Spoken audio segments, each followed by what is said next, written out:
Hello students, let's see this question.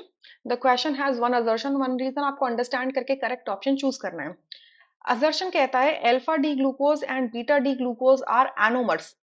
Reason कहता है these are mirror images and super imposable.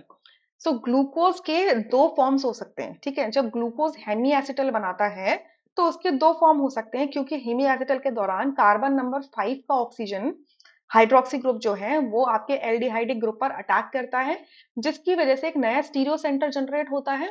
और उस stereo centre पे hydroxide आपका एक सर्टेन पोजीशन ले सकता है स्पेस में. ठीक है, तो ये 6 मेंबर रिंग बनती है. तो ये कुछ ऐसे होता है.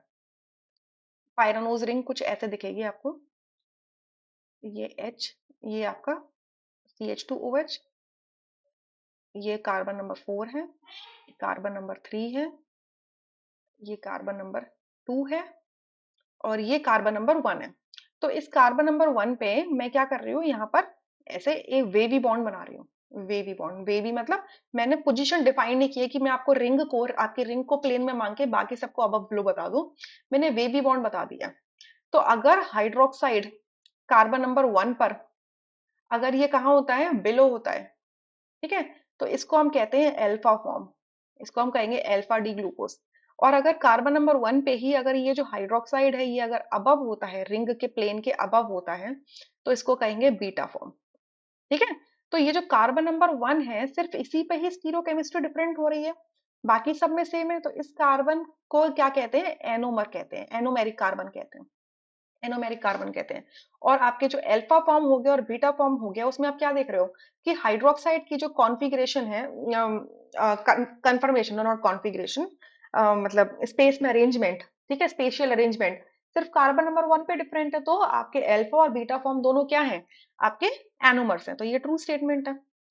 बाकी सब में अल्फा और बीटा फॉर्म में सिर्फ कार्बन नंबर 1 पे डिफरेंस क्रिएट होता है. ये 1 कार्बन, ये 2 कार्बन, 3, 4, 5 एंड 6, बाकी सब में सेम है, बट कार्बन नंबर 1 पे डिफरेंस आ रहा है. तो बाकी सब में तो सेम है. तो अगर मैं इसकी मिरर इमेज लूंगी, तो जो इसकी मिरर इमेज होगी वो 2, 3, 4, 5, 6 सब पे सुपर इम्पोजिबल होगी, बट 1 पे नहीं होगी. तो ओवरऑल इस मॉलिक्यूल को क्या बोलेंगे कि ये मॉलिक्यूल क्या है, नॉन मिरर इमेज रिलेशनशिप में. मतलब अल्फा और बीटा फॉर्म्स क्या होंगे, नॉन मिरर इमेज रिलेशनशिप में. मतलब इनकी मिरर इमेज तो हो ही नहीं सकती है, एक दूसरे से मिरर इमेज में रिलेटेड ही नहीं है. और ये कैसे होंगे, non super imposable. Non super imposable, non super imposable क्यों, क्योंकि कार्बन नंबर 1 को आप सुपर इम्पोज नहीं कर सकते, उस पर स्टीरियोकेमिस्ट्री डिफरेंट रहेगी अल्फा फॉर्म और बीटा फॉर्म में. तो ये स्टेटमेंट क्या हो जाएगी, फॉल्स हो जाएगी, क्योंकि ये क्या लिखते हैं, these are mirror images. No, these are not mirror images.